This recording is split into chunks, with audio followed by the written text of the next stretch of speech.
ji bernameya Rojbaş Kurdistan ji Rojavayê Kurdistanê ji bajarê Qamşlo bi xelekekî nû em li pêşberî we ne. Di xeleka xwe ya îro de tiştekî pir xweş, pir barkêş wê were nîşandan. Em dikarin wê wekî destpêkê bibêjin. Di rojê de ji kevintirîn û heta roja îro lê taybet em bêjin wekî sala 2025 di rojê de zêdetirî 362,000 însan têne jiyanê. Lê ne her kesê ku têye jiyanê dikare jiyana xwe bi rengê xweş û rêk û pêk birêve bibe.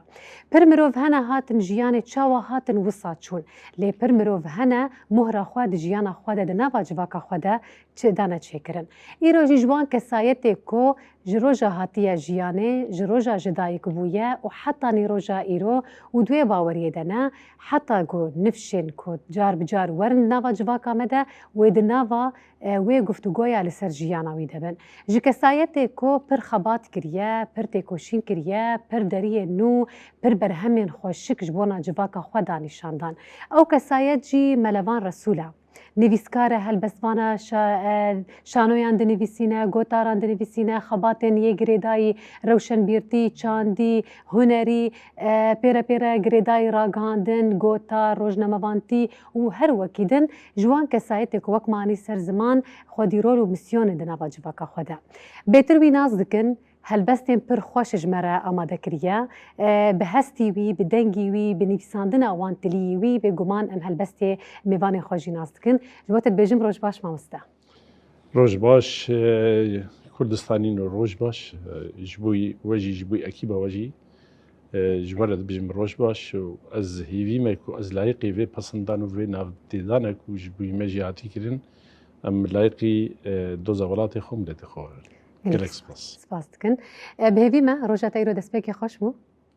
Di ji bajarê Dêrikê hatiye bûye mêvanê me? Ne? Bihêvîne peşkê baran davêje dijin belkî sal bi xêr. Belê. Nû zivistan jî dest pê kiriye. Ez bawer dikim hûn taybet wek helbestvan û nivîskar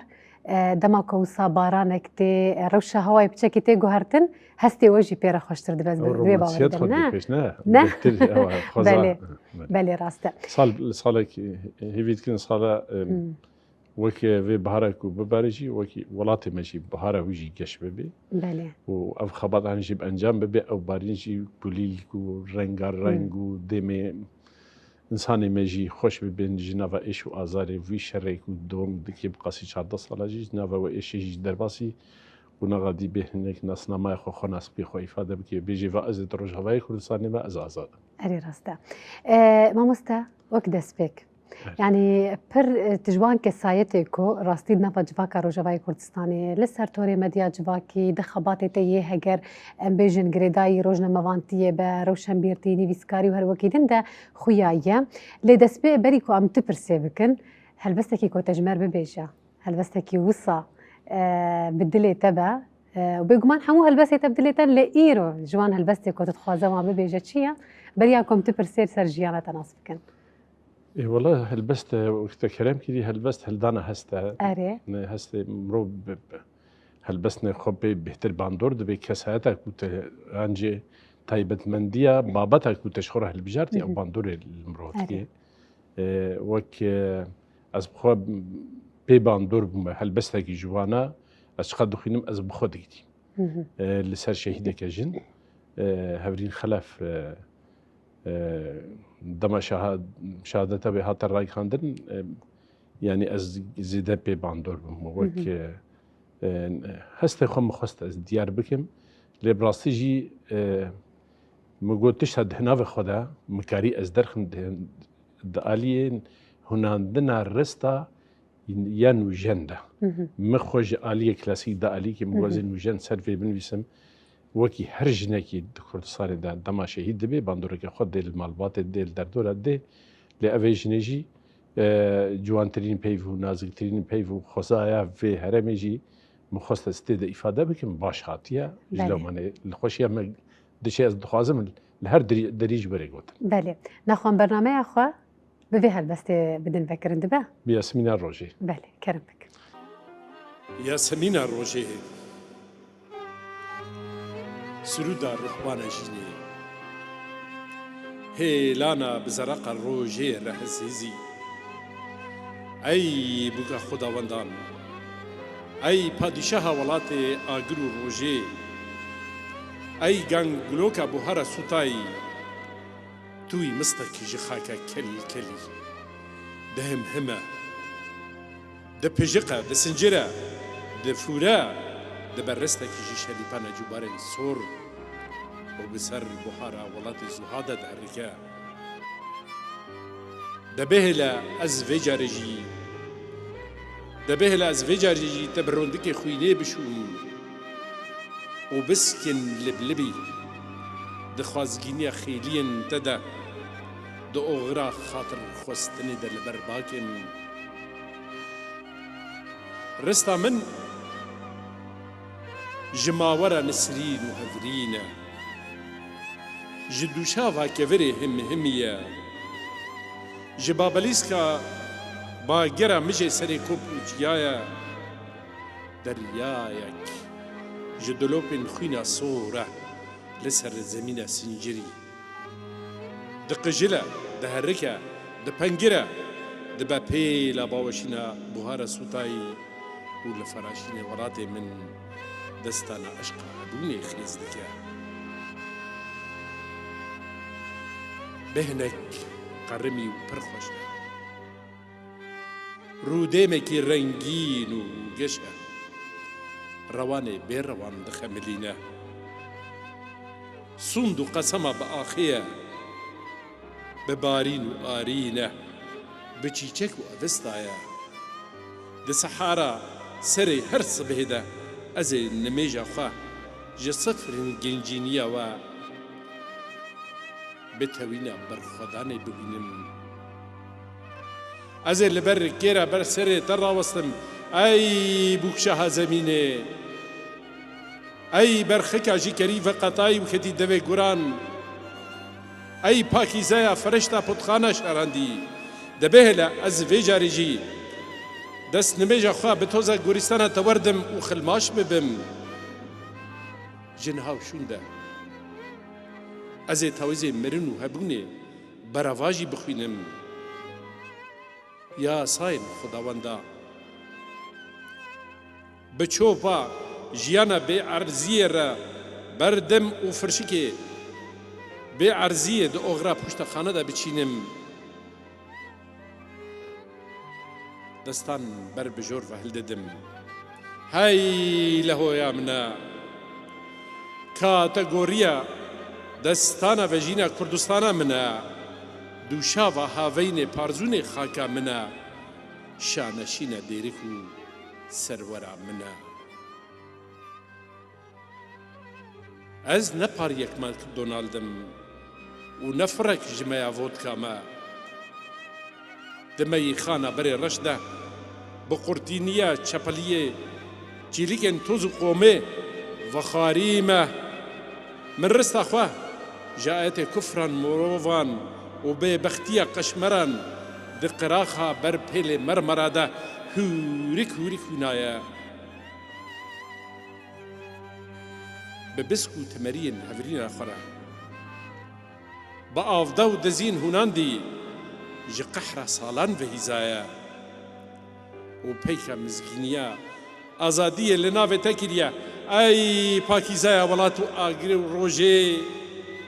هف جيويا مريم عدرا شكر بارينا ولاتي من هفرينا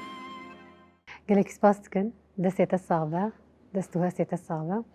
ما مستجبركم دسبيكي بهالبسي دسبيكر ام هناكي جيانا تو هالبستي وكي دسبيك ناز بكن بيرا جي مثلا القلمة برتوكا كي تهيا يا بيلوازن كردي هالبستا كردية ام يجبوها بيناري خوانيشان جي بدن اف ديوانا تيانجي اف برتوكا تا ما مستا يعني ام هروي تخواز الناس بكن يعني هم جيانا تو هالبستي اف يجبونا بيناري ما باورتكم هاتا نيشاندان وهم جي في برتوكاتا يا بيلوازن هالبستا كردي بحور الشعر الكردي بله أمي هنا كي دسبك ناس بكن نهاب يكج برهمه ولكي وجه أماجه بكتي يكج ترازوية هالبستا كردي كيشانوي بيلكو بيل آوازي بچشي وازي بلکه کیمن و کلینی کود و بابتش دجی نزیده دستی مده زیده پیدا نبن هناك لسر پیلکا دبیجن وکی پیلکی کو فراهی دین ویساندین او عروضه فراهی دیا کو تی نافکرن 16 پیلکن یا بزمان عربی جی اساسا شخورا گرتیا ابو خليل الفراهيدي وهروها دعيني وكوي يكون نفسي كلاسيكا بالريزك وبالريزبند وببيليك يعني يا تفعيلا ويا ببحر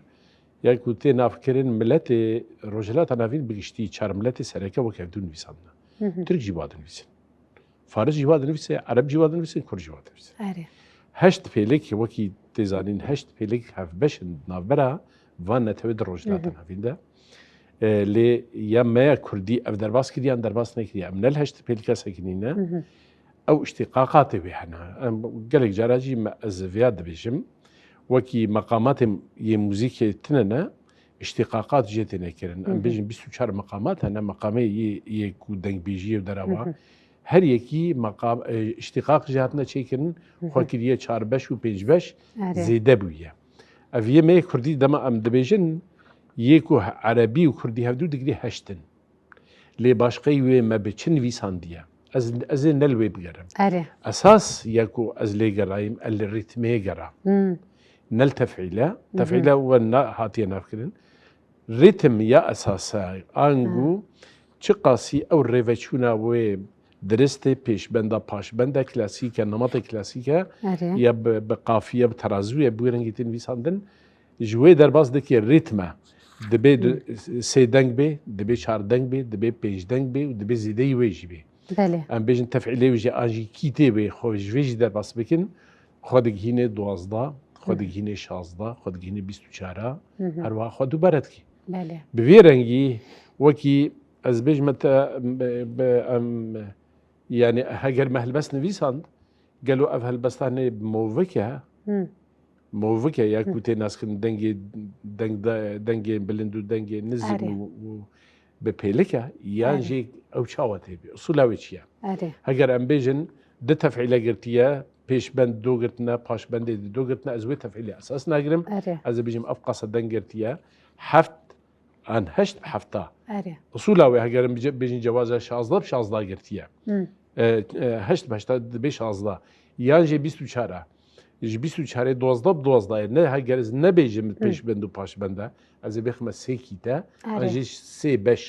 سي بش ويشيا هل بس مسنويت انفيساندن هل بس هادي تريات انفيساندن چارينك مجرد بيجن چارينك سي مالكا دغري مالا چاري باش بندا و باشقتي شي وازي بقلق رنگا هاتنا بله وجا اف خست امجي بحر خو بخ ناف او ده هناكي كونو دنفيسن جبريت هل بس اخوا بكيش اساس كلاسيك هكا دنفيسن باصول البنفيسني بله نتني قافيه اساس نينا انا تبحثي كرت قوت يا عربي تبحث حمو مثلا نتوين دنكر يكو هالبسا جد نفسينن تقوت شاشي صابتها انا وصايا هشت هاف بشن فانا تو حمو وكفدوني بيسان وكفدوني بيساندنا يواني جودا هيا جودا تري هفدو نتويدن اللي قولي كلاسيكا كوتي بيساندن اف كلاسيكا يعني هشت دكتور كمال فؤاد اري دبيجي هشت هالبستي هاف بشن نتويد رجلاتنا فيندا وكفدوني بيسان عيني بي بوا كيتا بوا نفيسانا عروزية بوا بيلكو بيل أوازي وكيف دودن نفيسان جدر في باشقة هيا هل هجمارك هل بس هنا ملاي جزيري هنا تلفي بقري سرانسري زمانه أنجي هل بس الدنياي أو هردو هل بس كسي وكبينا نفيسان ديا أو تايبت من ديك هي ما كردار نفيسان ديا أو قريداي فونتيكي ماي زمانه لغوري شاندا مايا لغوري دنگ داينا ما ياكو ام دكن شاو هالبست دخيني وشاو دبيجي ام بيجي نمطي بهنا باش كيف انماطي كوتين بيساندن كلاسيكا ترازوي باش كيف تشايا دورك هم دبيجن دورك مثلا بعربي جلد دبيجن شعر نبطي نبطي الجمع عربها الجمنيه من جلد دبيجن دورك اظن مش هالبست فاطمه خوينم نبطيه شعر نبطيه وك عرب ونافكري قلتنا نبطيه ما دورك ام بود بيجن دنگ بيجي ده سي بوستران حيران تيغوتن سريلي تيغوتن بايزوك تيغوتن لافش تيغوتن افين نمطي همجي جريدانا نابرا موزيكي دا او نابرا وجي دا نابرا ادب دا تجارب موجوده هي نخيدا او الريتم اساس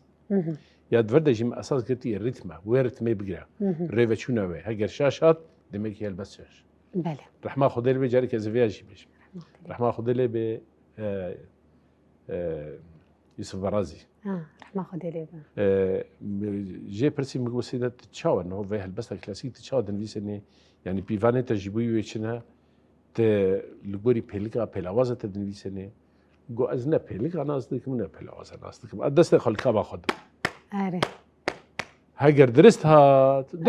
هاجر درستها معناه مش عشان خزاي بيدتش لا او الريتم او اري رتماوي يعني وصا خزاي بيدتش ددنجكن ددنجكن يكي دريش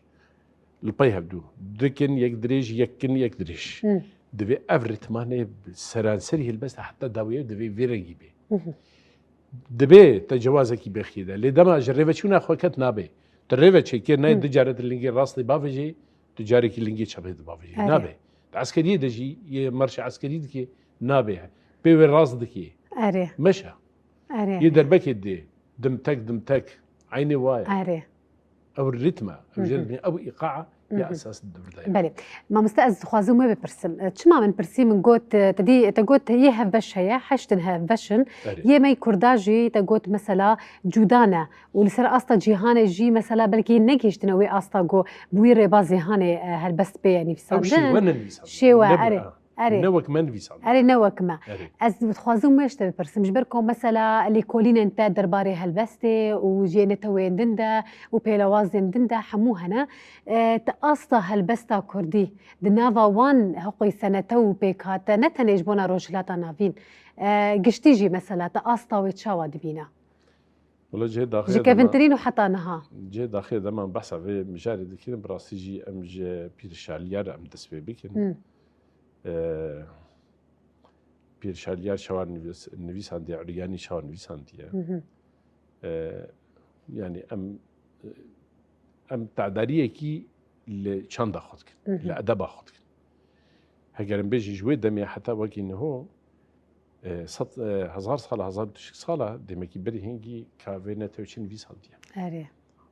يعني هاجر بيجن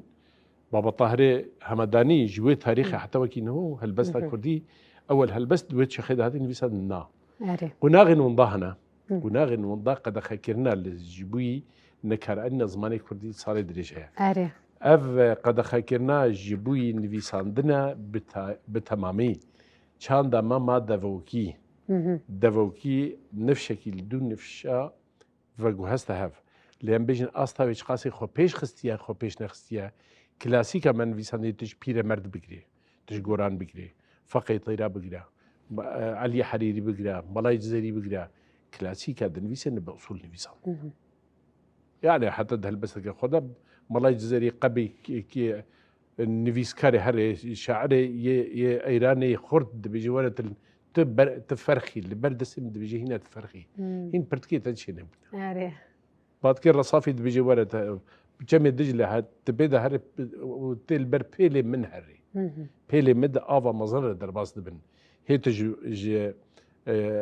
كرخ ودروا هي انتناتي او بيلي من تداقرتي بيلي هالبسطة من يعني انجو او قاسيش خوبا ورا اصولك نفيسان اللي حيف مخابن من ما بزماني خونه نفيسان دي كيما نفيسان دي يه بهتر بيشكتي يه ادبا عربي جي يا فارسي جي يا تركي جي هذا نافي مظن الجماميزنا يه البست واني واي مظن وجواني واي كونافدار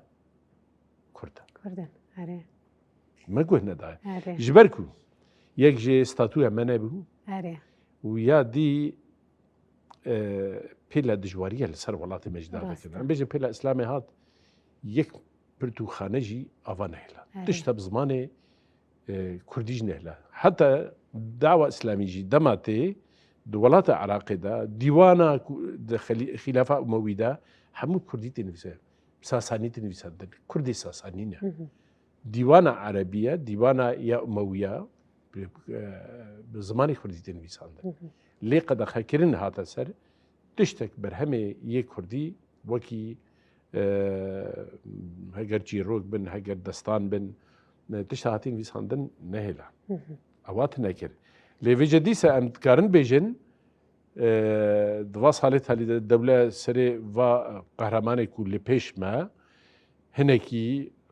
هلبستها كردي وجاء كردي حتى الرادايك اللي سربيها لنا اوقص زور تعدارية سروادات نهاجي هن بهن درابي سرخوا لي بتهري جناك بله تيري ممكن نتوكي وهوقص هجمارة ما زيدا واردنغاري كفراو وزمانك دولمند وشاندك ما دفوكيا قلكي فراهي او بناسك ما امنك يعني بناسي نفيسكارا بناسي روشنبيرا بناسي هلبستوانه شمال اللي خدي درناك بله شخوا امو وكي تبيني جي بيجن اف برتوكاتا هم بعربي هم بكرديجي تيدا هيا بله. يعني كسي كرد با تدي اموي مخابن وي ايش دجين كسي كرد با نزانه بكردي بخوينا تقارب عربي جي بخوينا مقاربك اره وهم يه كرديجي باش دكاره جي فهم بكا اما بيچن دوسيا خو تماشا بكن بگرم جاره خو هفره بردوام بکن بینری مش خو دوسيا ما یا چیروکن زاروک آمده کامن رنج بو بی هفتیه چل بیشه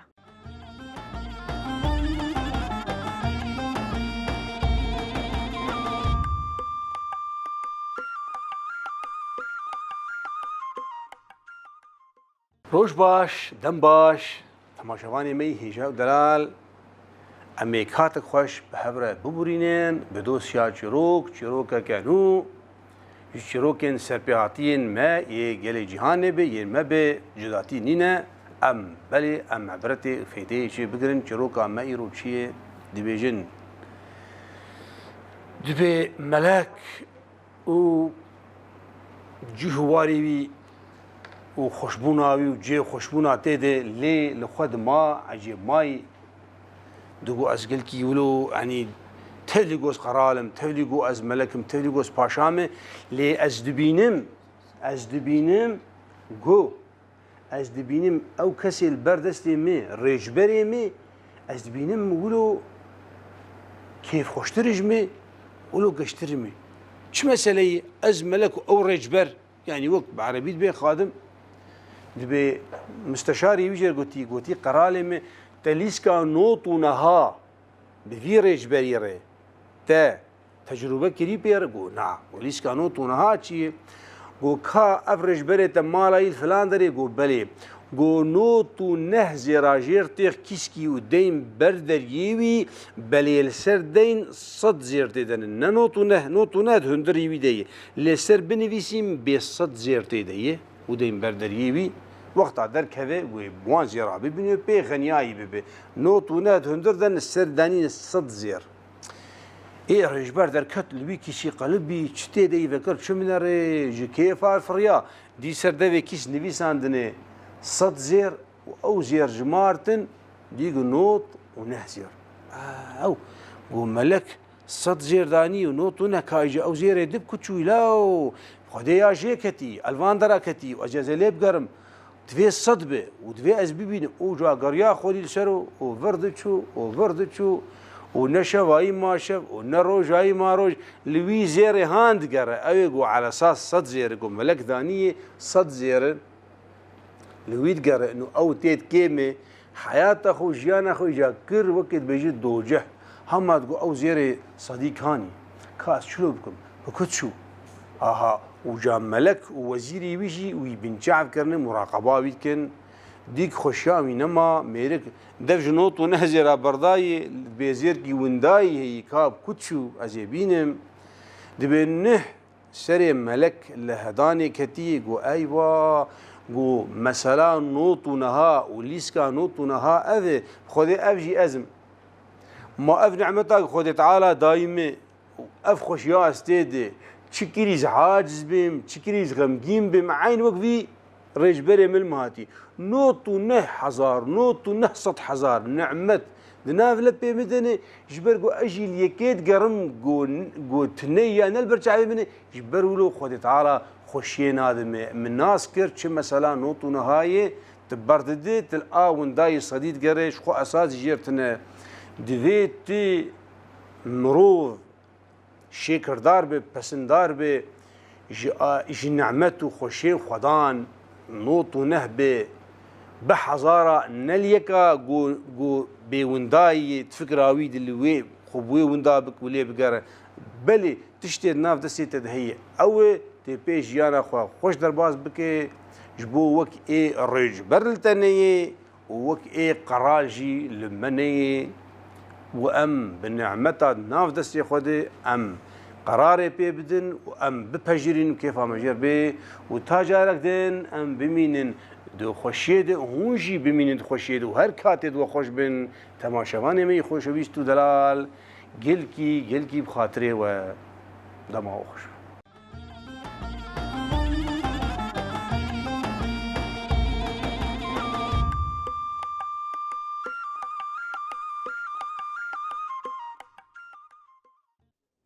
بینەری ماش خو ئەمش دۆستی خۆڤەگەریان ئەمژارە خۆشی میوانی خۆرە بەردەوام دکەن مامۆستەمەنێکی دیژی دوواری هەلبەستی دەفتەرە بدن بەردەوامکردن لەگەل من دیوانێکی دی هەیە بناوێ پیدار ئەمەش بۆنا بینەری خۆ نیشان بدن ئەف دیوان دەچنە خاندنش بۆ ناوێ دکە میناکە زێ ببێژم باوەڕ دکەم پژمارێکی خۆی پڕ مەزنجی هەلبەستت ناوە خۆ دەڤە حەوان دیە نزانم پژمار چ خۆی سێتێن هەژمەر بدن 415 أري ومثلا كنجي هذا تشابكرن عمري هالبستي في درادة بتمني خد شقي سنة أموان هرقلياش تناس بكن برهمانه مخواست چند هلبستی کلاسیکی بجاره اش خو باش قیبه هشت دیوانه دی مهنه أري لی اف خورو کلاسیک بترازو أري یا به پیلک و پیل آواز ما بنویس هد قناغن جسال نوتی حتی وکینو چند دک مدانه هف يعني بقاسي وقت تجي أماجي بيكيري بقاسي 400 هلبست هي وحجم بليجي جلكا أبو شانسا كي من بار نابيرار بيشانجا بحزارو بيس السي دانيا بيشانجا شيء دهركول داوية بيشانجه ده بيشنيارك جبوي دستيا يا بر دستيا يا بيشانجه و يعني خلات داين جبوي چند ويسكارا از یک جواب بوم خدا نویشانسی گو اما برهمی جیره چاب بکن ما اوان دیاری باکر او اف پیشنگاه شهید هرکل و دستای چانده اف جمره چاب کریه از باس دکیم و اوان بارجی بجنب بلکی امضا کناویجی رسمه کی جبوی هاتا شکرین سپاسی جبوی هر کسی گو کداویج دیده هی و سپاسی جبوی پیشنگاه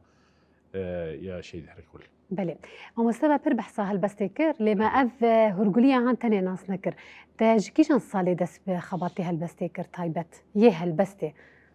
نه الجماعة يكو بكردي مجلد بزمان كردي مجلد دوي هالبستي بيجي. أري.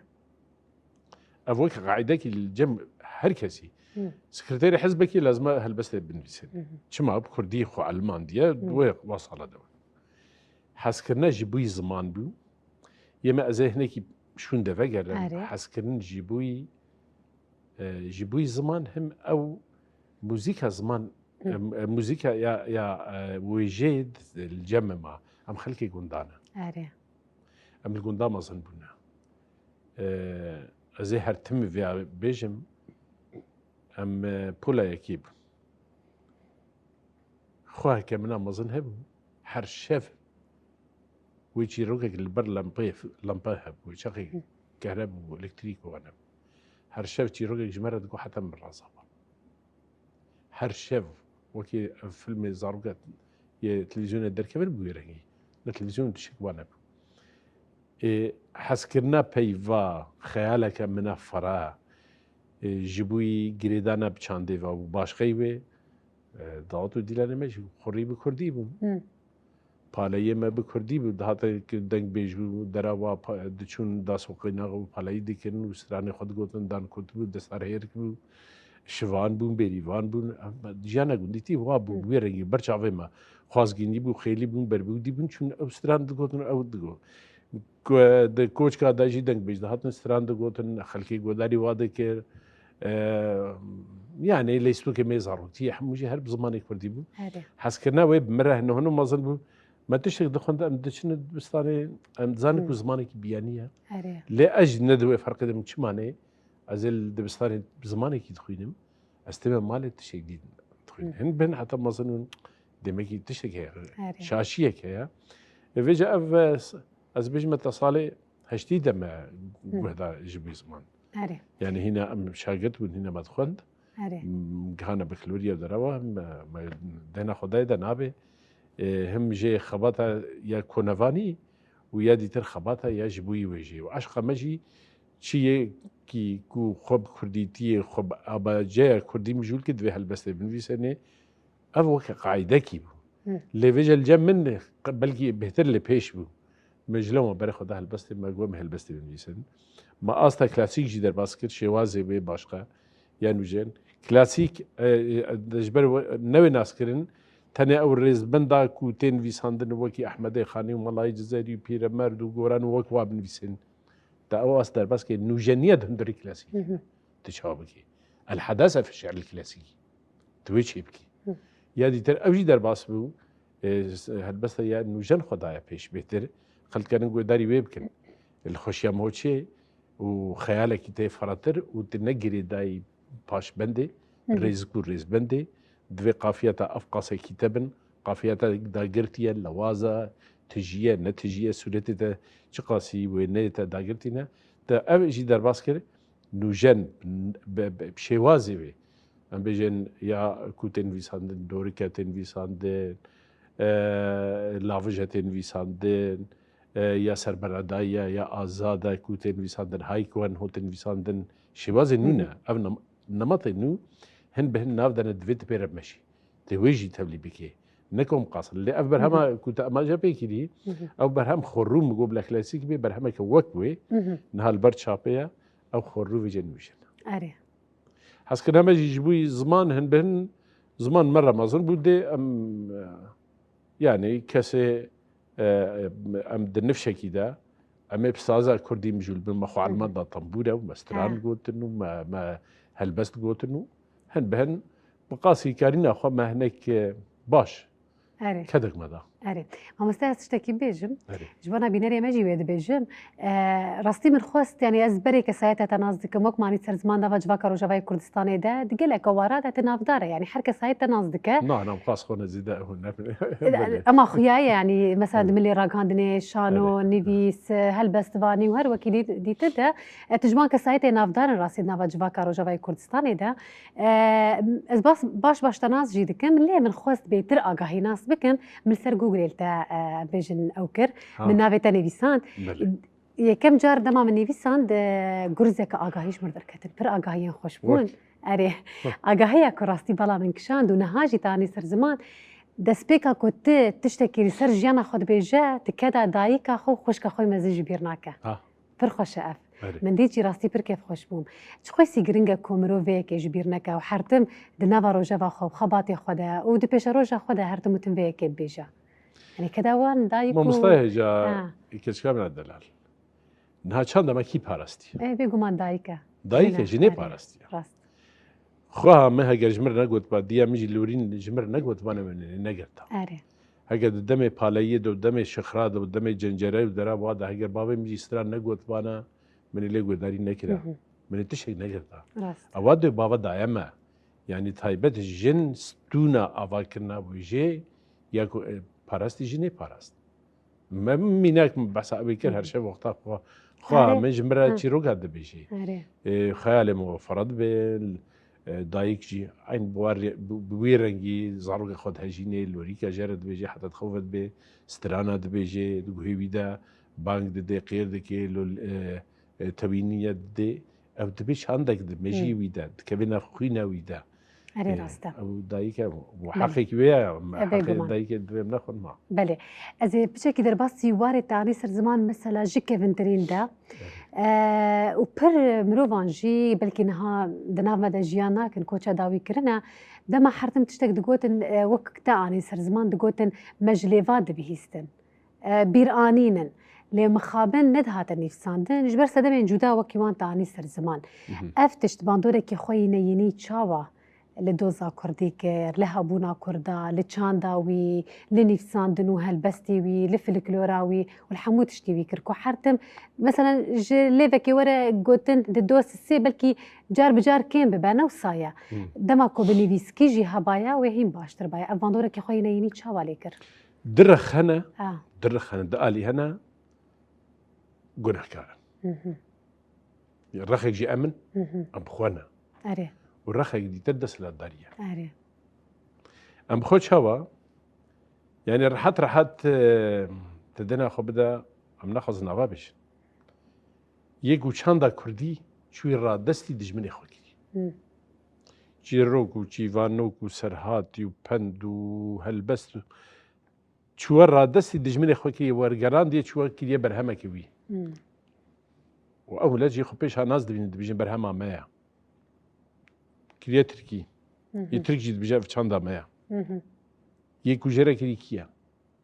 نويسكاري كي كرد جرا أري اف سونجكي مايا يا ديتر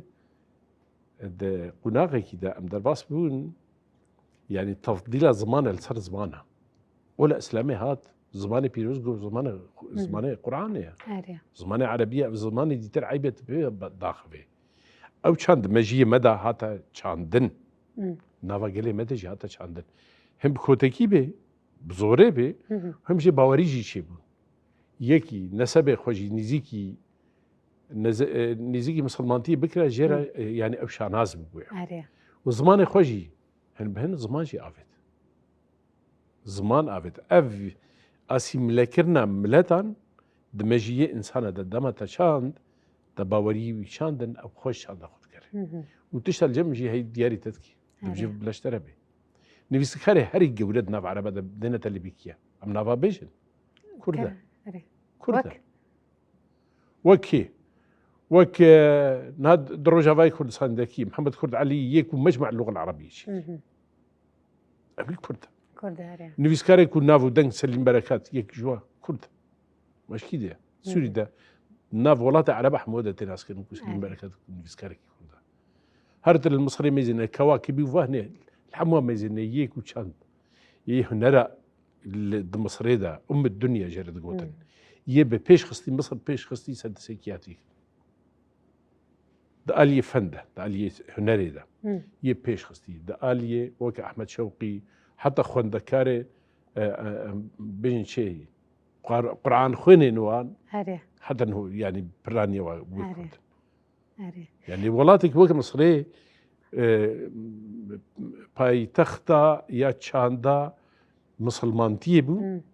ويا عربيتي بو اللي سروريد كل ودي كسي كرد كل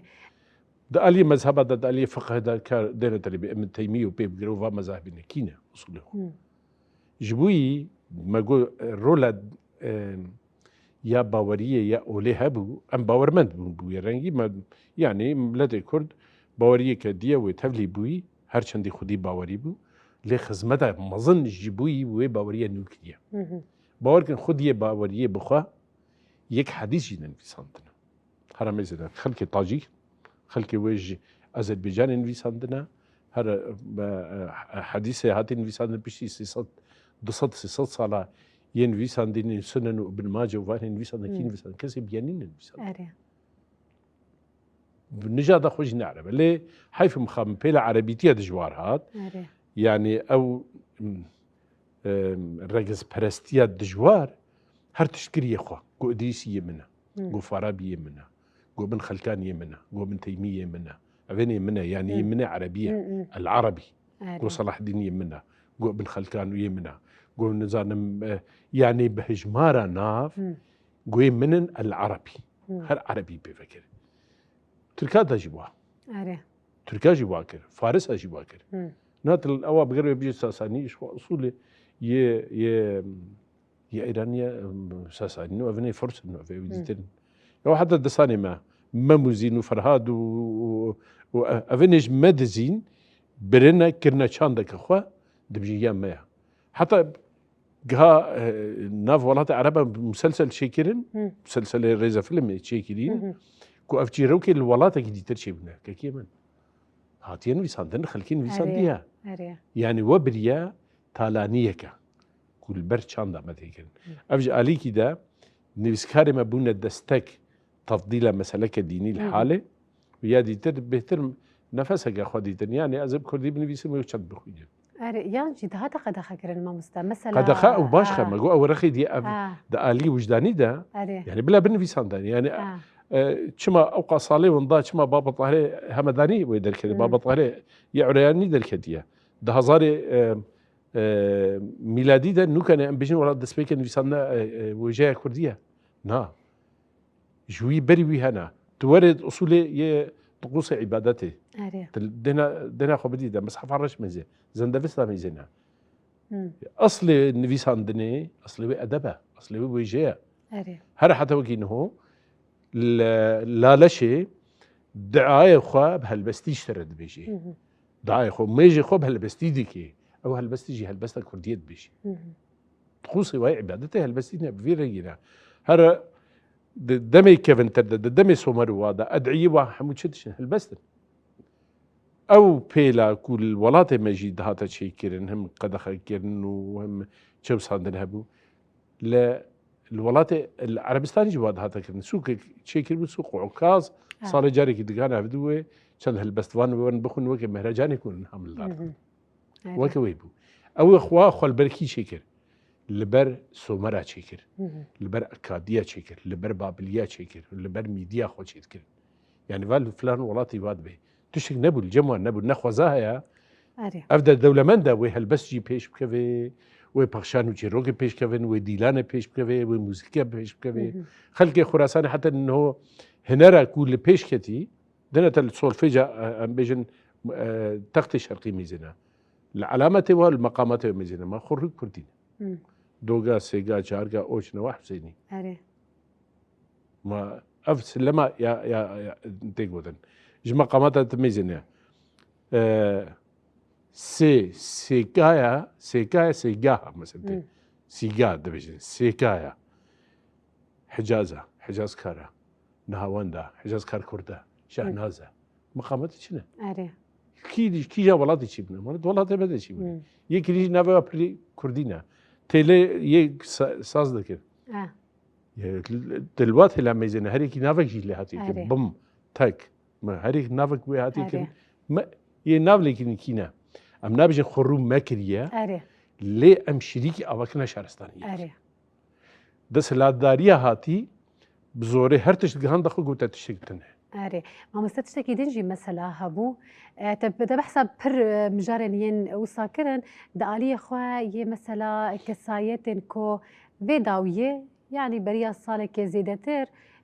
كسايتن كو مثلا الاستقبام بون دراما سوري ده وهر وكيدن ده دما كوفيد داوي دركتن حركه تديغو اسكورد بيكو كوتشا داوي كرنيكو هنا جيان دكن وهي نفشينونا يبتمن مزنن ليه مثلا النركاتش بو كردا كرنا تاني وصا بشتيكو كورد بون خدي رولو مسيون دي جيهان ايدي او جيبو خدي دنجن خدي ناصنا منا ايدي افيك درت كذا دما تشتكي وصا تشي دبات كويس تشتكي وصا الزوره دما كو تدبينات كسايتكي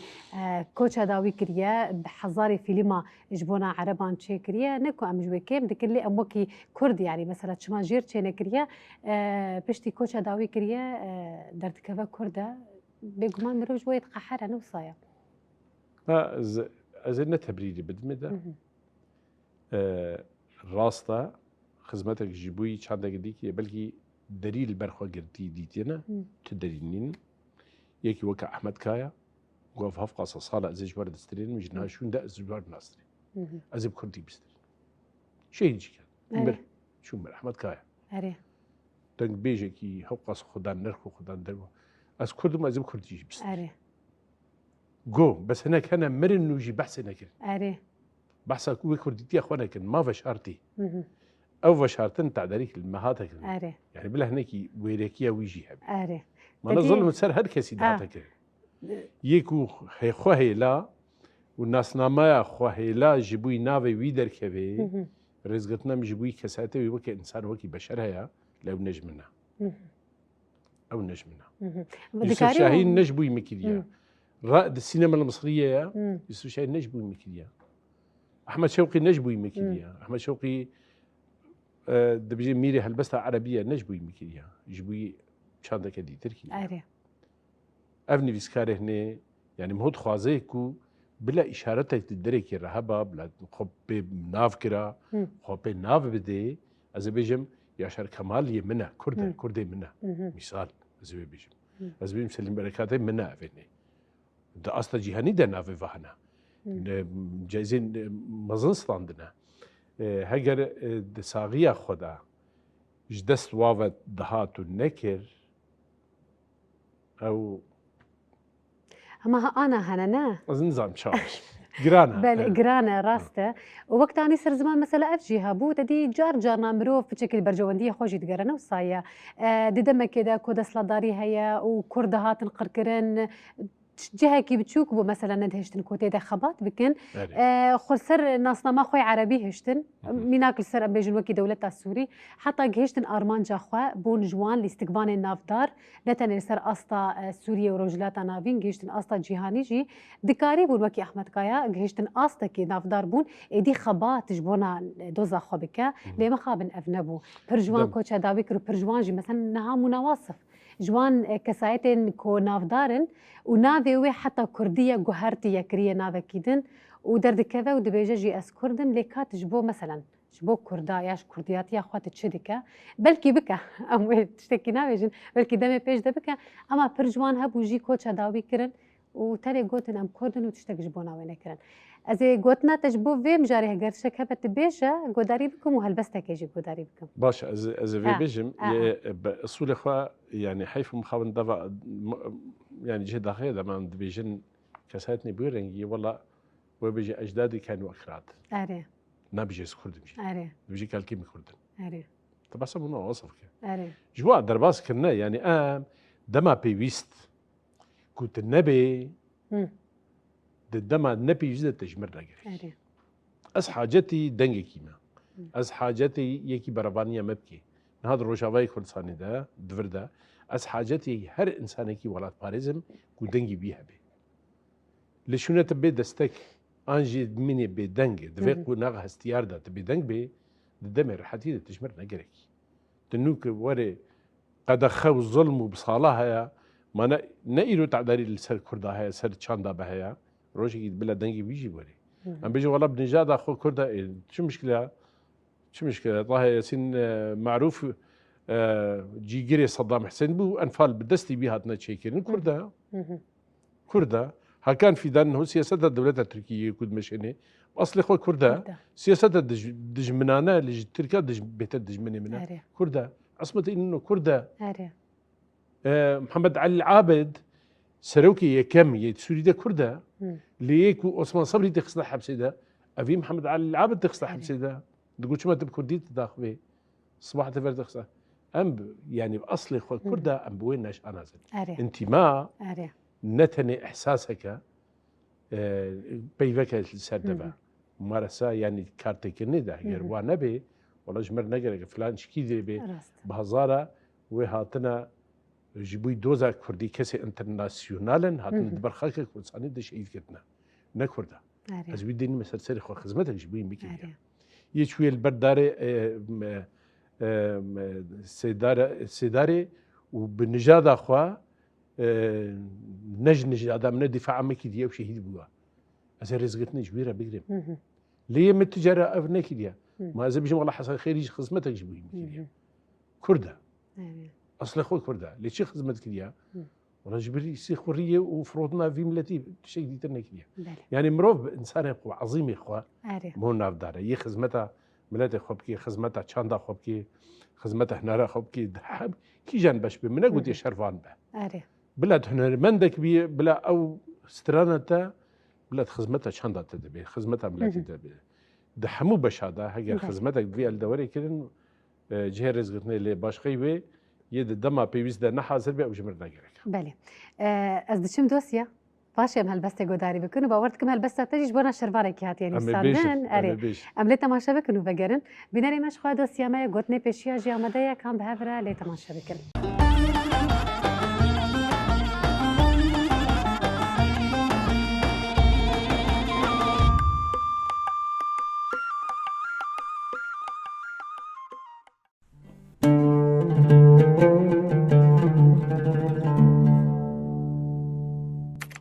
گوتنین پێشیان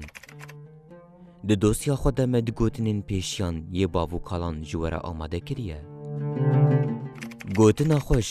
بوهارا دلانه مبستاوی گوتنه جی اوه مروف بپیوین بواته بزمانی خوش و شیرین دکاره روی مروف گش بکه و لسر دلیوی گلین بوهاری بپشکوینه بوان گوتنان مروف دکاری دلخوشی و هیویه بده مروفه کی وکه گرزکه گل دیاری وی دکه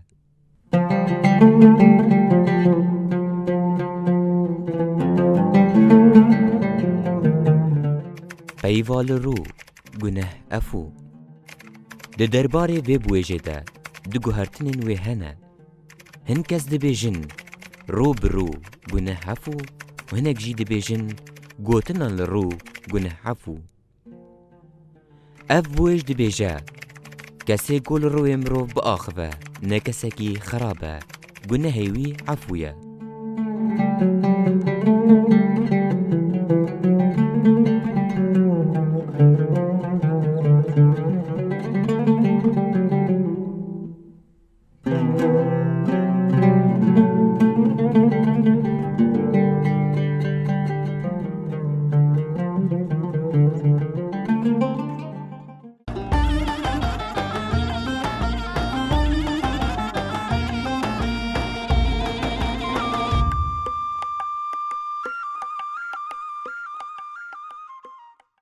بینەری مەم ji dosya xwevegeriyan niha jî mamostej mer helbestek amade kiriye em lê godarî bikin mamoste helbesta te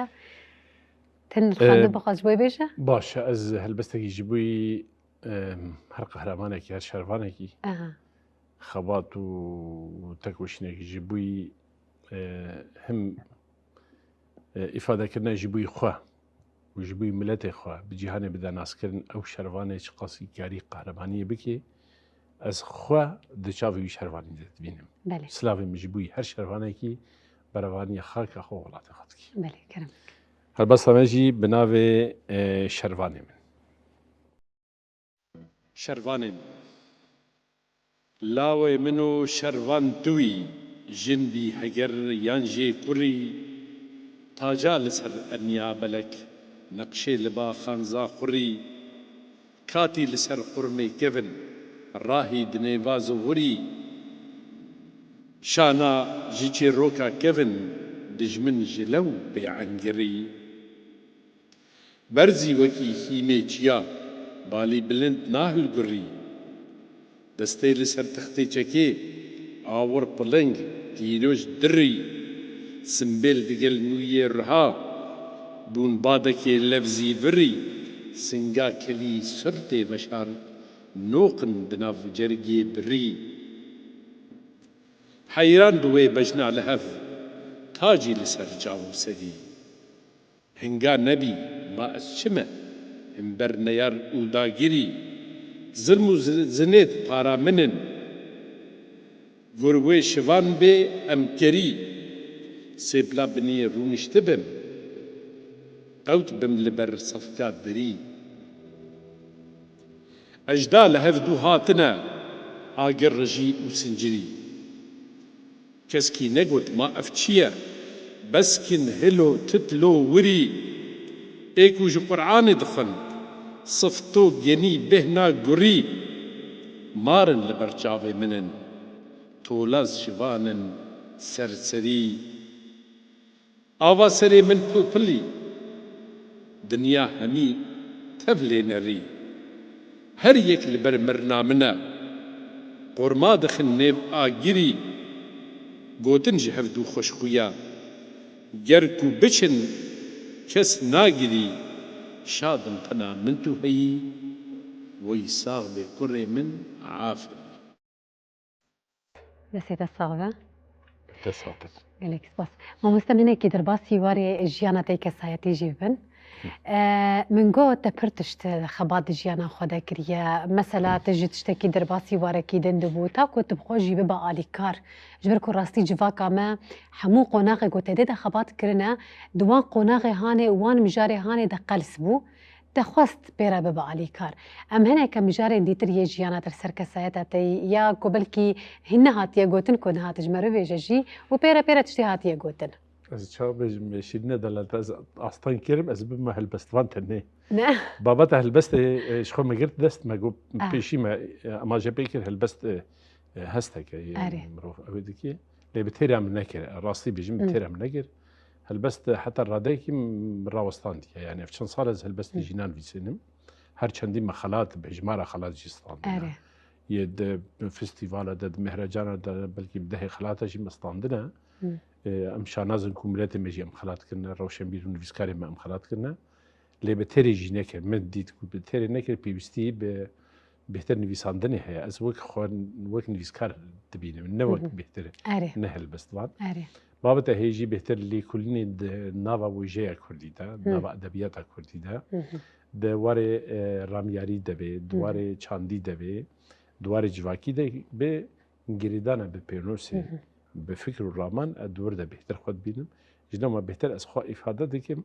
بلا از نویسکار به موی باشتر آره هر چندی بشنی دی هنه گوهدانه میجی بهیا آره من موزیک کردی جی گرتیه دست آره. ساز مهجمار ساز کردی جی از زانم تلجنیه آها. بکم لی ما اودانه ملکی پیوستی هم بهتر مخود جهه کی دادی ما نویسکاری اودانه رخی آره. کی باشقه آره و جوی باشقتر ام بجن خبات بهتر دالیا رنگ خواندنی ده روزنامه وانیه ده ما آره. خباتی ولیکن هم دالیا نویساندنی ده کووار و روزنامه ده هم جی ساز کن و چی کن برنامه و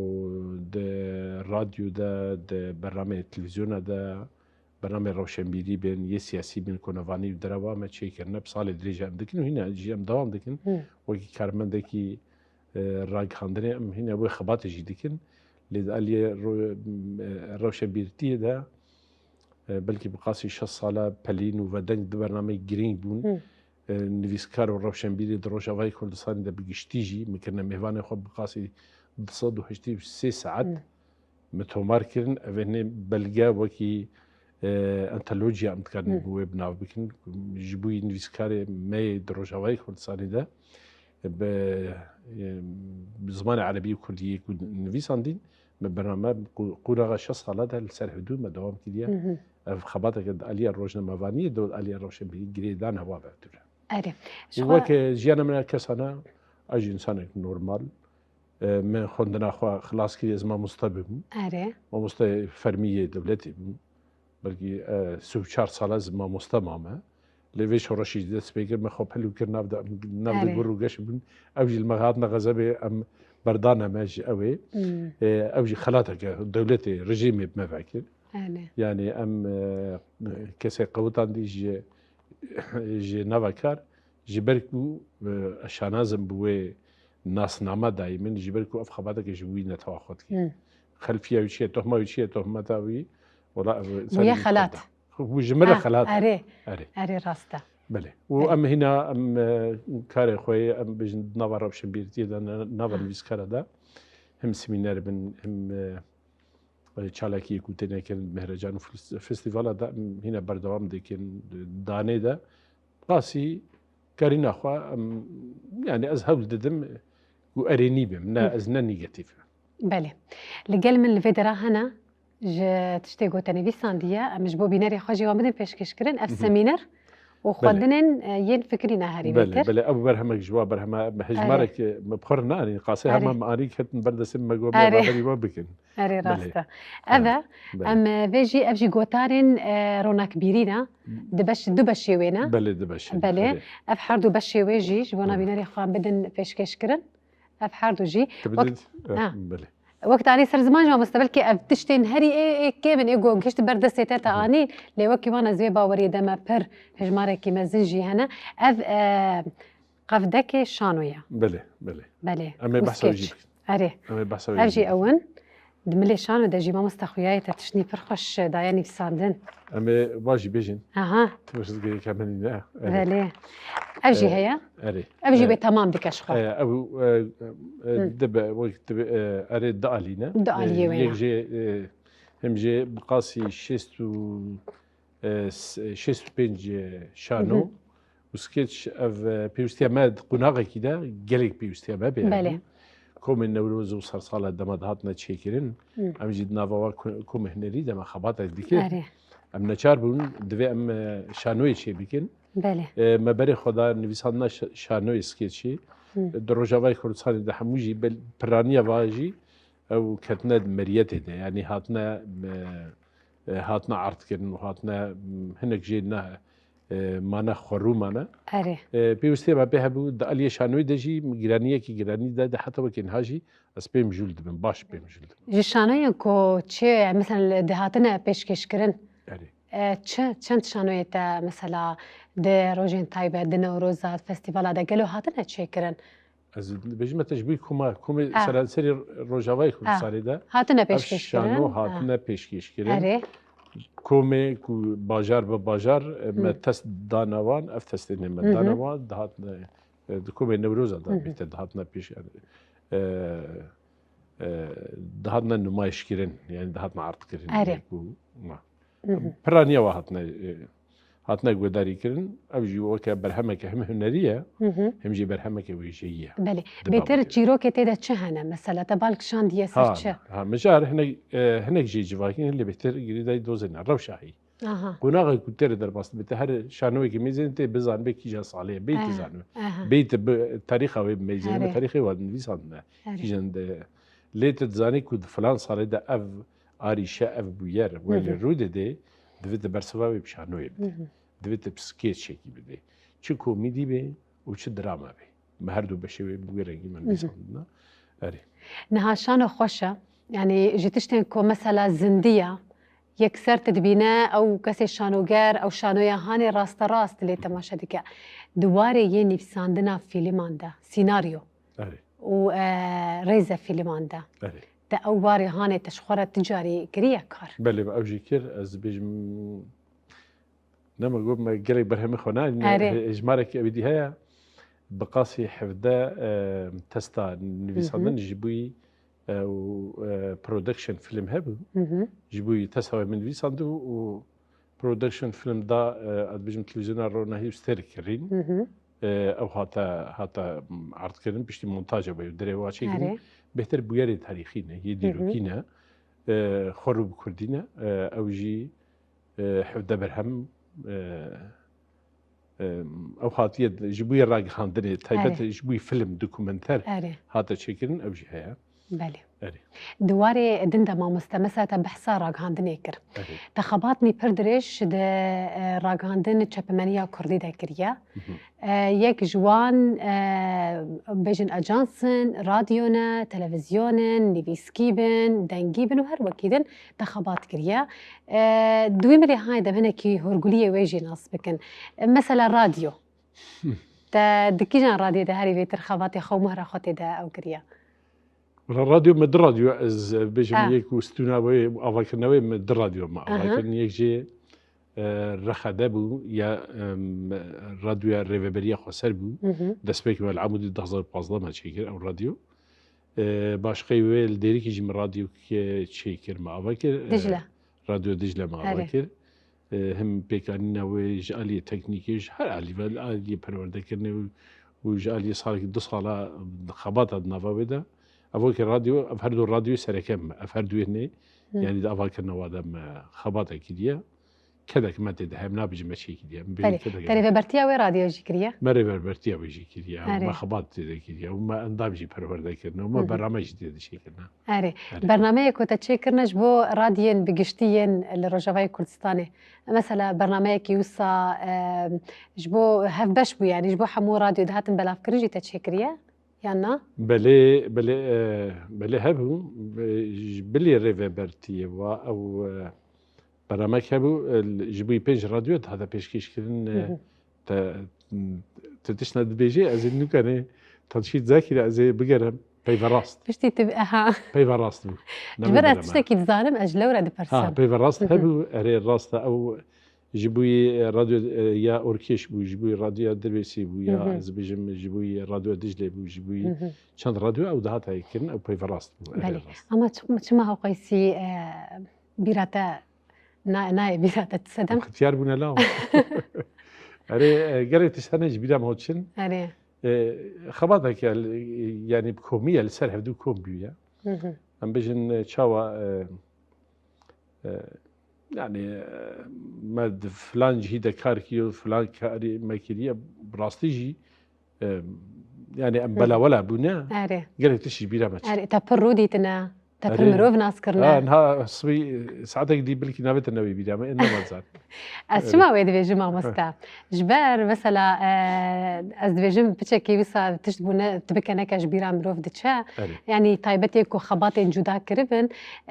وتبر خبات كريا مثلا قالك ورادا جلورا مثلا تبلكي من ببينا تبيجا بهال بس بامبو جبر كنت مثلا خباتي ويجي جيني فيسكارو از در كم دداويه در روجنا مافان از جلورا دبيجم بتشكي جارنا مروف تيدا الشاش دبا ومن جبوتش البرسيغو تخباتين يها بجنا راديو دكريا ما مستيش خوا كاني سر زمان ريفربرتيا راديو دجلة كريا و يا داوي راك يا داوي ابو اري اري من بخوجيد راديو دربيسيه فيم دم خبات كريا ها از ريفربريا وي راديو بو باش دا عيني جويني كما مستلي حاضر دبو اجي حاضر دبو اما ازنها تبيراوي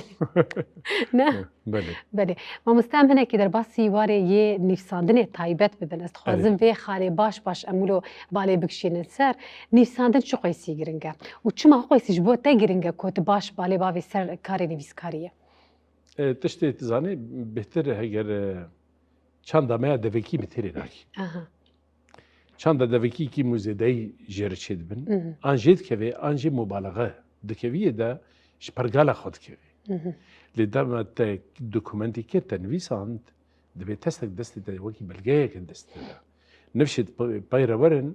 او برهم تذكر رحد تذكر راكي خوندكارك ودركي دخباتت كي او خوندكار وجدري تذكرش خورا راجوي برهمتا شخورا بخي اللي كلني شكي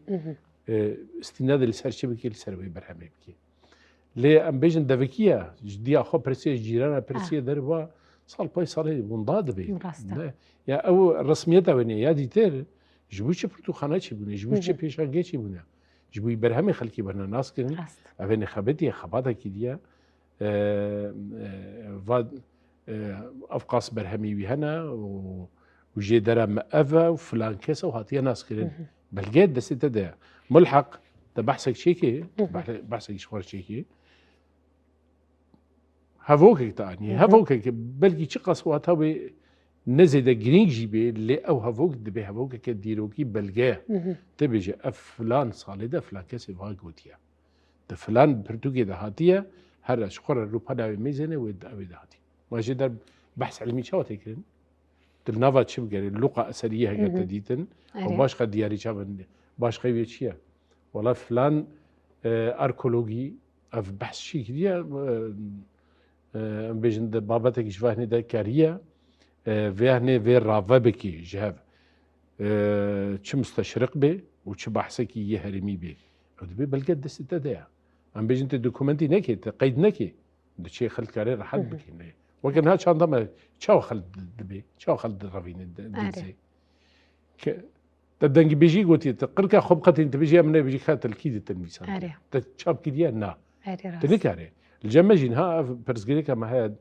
وشان خانه مجي بيدانا بنا ما وشان خانه دار نشر منينا يعني ما فكيتا تنيا تحت افبرهم انهم مشاب كلنا كم اذا رقم سر هي رقم اذاعي هي تنيا كيورد كان الرشيد ده رسالة رقم شيبكي رقم إيداع نبي حقي من نبارستي أو شيء فقري دايا بستاتوي فقري دايا الرجيم ندهش شابكم رقم إيداع ندى من يجيبوي أوي صبيت شيء بي دزيك شيء بي تهر إشكالاتي بكي تهر محكمة لا هاي هر إشكالاتي بكي يا دعوة شيء دعوة مأفا كابل جيت شنا فلان برهما كبرهما تا أفا كتاريخاوي كيجان وشان خاني تبع الدنيا مني يدشيني بجماعة في التنمية دوكومنت كيرناوي وشان خانه جبوي ما بيستن جارك زفيا بش جارك دشتك شادك هذا بر ام العمودين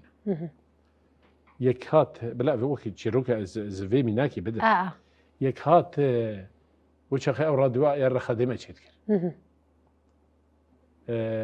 ام نافي نابجن يا اني حوالك بربرس ويا شاندي و كامل تذكر في قصيكا وهناك هتنمي وانا ما تشي مشافدو فهم لكن شد خوازن شنا خوازن ما هفدي دوغوتنا ما شافدو فهم قول تذكر المدقرة شيء قام الجمع ويوخوا الولات ما جنك دولة مندا وفات كريا تشتا ميرات خوا وصيت كريا چندك اجماع قوتية كسد ولات خدا قد خل السر چاندا واهي زمان واهي برهمه ورجع اما هاتنا الرجابة مزان كرد الفيدي قد خل السر واحد وما هاتنا ما قوى مشبكن قوى ما أريكارية بدل ما قوى أريكارية ند يقوت نيم قزبش ما قوى شان خانة يكجبلا أري ام كاربه بريكي جسر ثقافي دنا برا خود شي بكن تل بلجيكاي امل فيدرا بو جسري ام شي بكن أري وشان خانه کی شي بكي ما تشاب خانه ناوي بله وشان خانه کی فرميتا وي هبه بهجماره بهزاري برتوكا انا هاجر او باراست خل نكرن طالانيه بكي بله ليه راحت يكي جدر هو فهاتي ابراهيم تطلي ستراني كردي حمود برنا ولا باندو يدي ترهاتنا ستران حمود برنا بله شاندك ما خل شوار طالاني مخابن بله ما مسترستي ام قد بدا مهس نكر جلورة ام تخازن يعني ام نزيكا داوي كرنا برنامج خواهاتن هلبستا كي داوي هياز باوردك لبريات هلبستا خوي داوي بيجا دا اخفنا خوي داوي تشتكي بيجا ام غوداري بكن باشي من هلبستي غوداري دكن جبوي هر نویسکارێکی کو بە چەند داخوا پێویستی بە زمانێ مەهەیە نویساندنە بە زمانی کوردی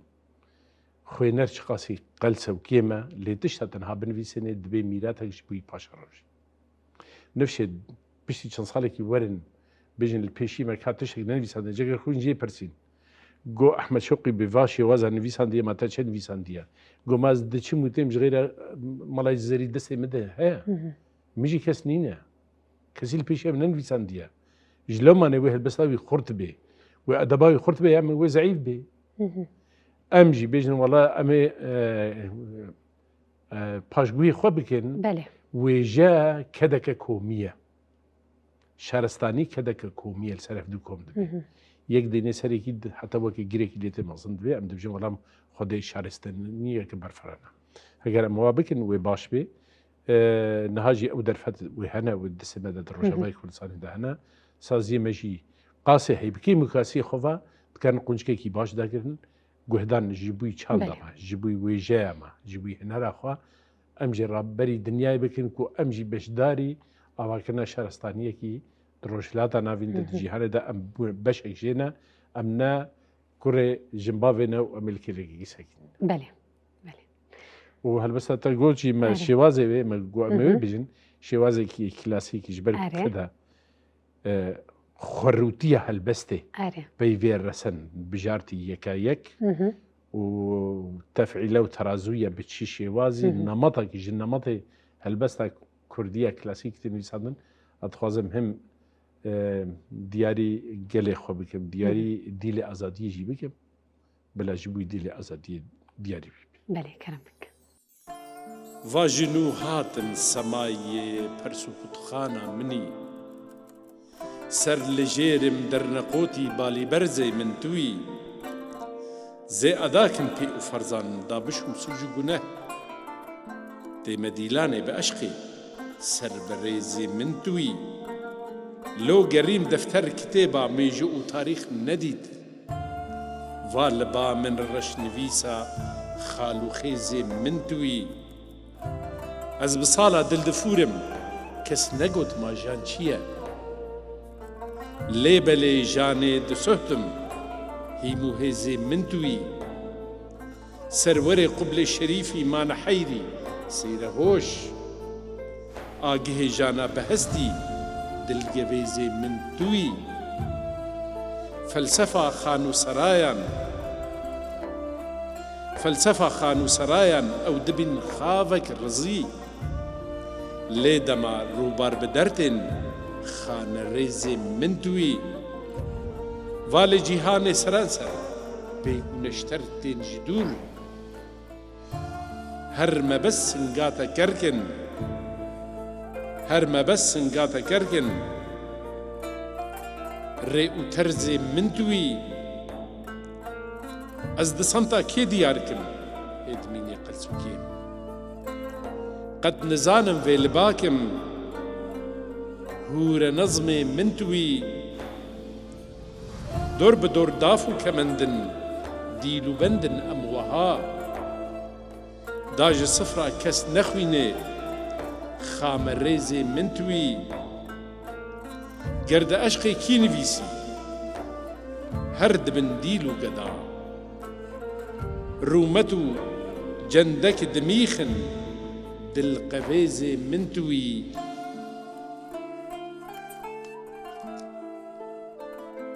چرخو دوران هر بخوينا جارو بندان گردبه پیر مرد تاقی بلندن پیر زرز منتوي قبقبا شيران دكوهان والباني دين سما من وهيزا ونماندي خونو هيزي منتوي قهرمان جانج بولا تو بالرفتارا لزي واما ايرو دل الرواكم لي دنيزي منتوي دي لدستي قرنباشي لو دزاني دو دسو شيرگوهي دحوينجي دنگ بهيزي منتوي صدوكي پتخانو چلپي تينا مهراوه بقصد خرخوشا رهبانا ايرو موخو رمزي منتوي ما فقيرم يان كشا شيخو ملالا وادكم يان دفرواري بهشتي دلنيازي منتوي گرسري جارك طوينم ما قلو بركيبة او جلال نافك لباني مي وسبزي منتوي گەلێک سپاس دکەم ji bê guman ji bo hatina te spas ji bo hemû tiştê ku te merda parvekirin dubare spasiya te dikim سپاس ji bo wejî ji bo ekîba we jî hûn jî we westanekî ji bo me jî kişand û ve xwendin bûne mêvanê bername we serkeftinê dixebata we de û aştiyê û serfirazî ji bo gelê xwe jî dixwazim gelek spas dikim bînerê me spasiya we dikin ku xwe jî heta vê kiriyê li me temaşe kiriye dosya me çand jî amade ye em bernameya xwe bi dosya xwe bi dawî dikin ji bo we dibêjin bi xatirê we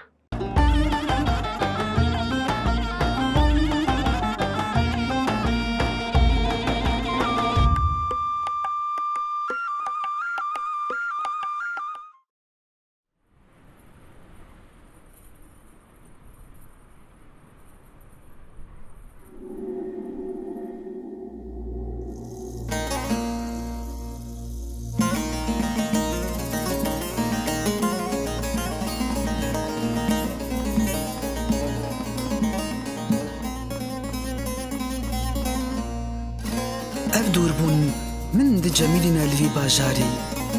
وك زنارين قشاقرتي وك بوكين برفي خل هنابي من باددن دل جمن دبن دل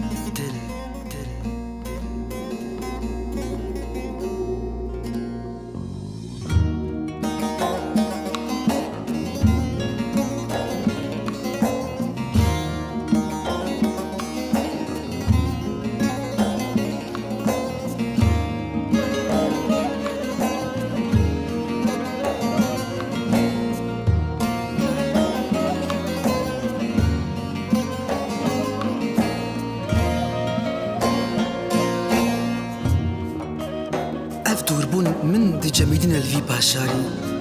وك زنارن قشاقرتي وك بوكين برفي خل هنابي من باددن دل جمن دبن دل درنگي پايزكي زرد ناوي دم سالي دبو دوربون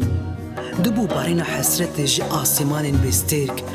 دلوب دنقطن جي تشافين بين دواريه نا آخين دبن هدارا دل ونجي كسرين دل شاوات هف كسر جارنا تتين بيرا من وجارنا دايكا من جارنا آخا من جارنا ولاتي من هزد زانم ولاتي من جي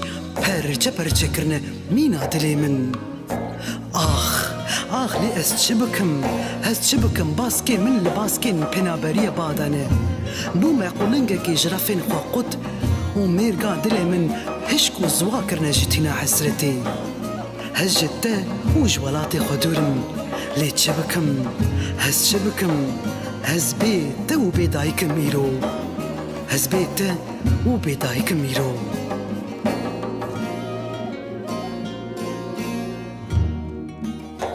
لسر دیوار دل من وینک جدر روندکین جوان خیز کرنه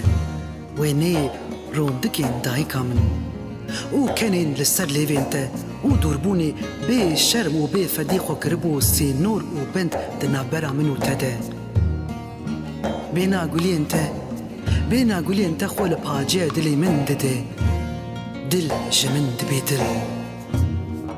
جانا دبم دل زاروک دناف دیستوکین اوینا تده اول تدگرم لبر هیتیکین کولانین وی باجاری آخ اف باجار چقاس بیت سارن لمن چقاس بیت سارن لمن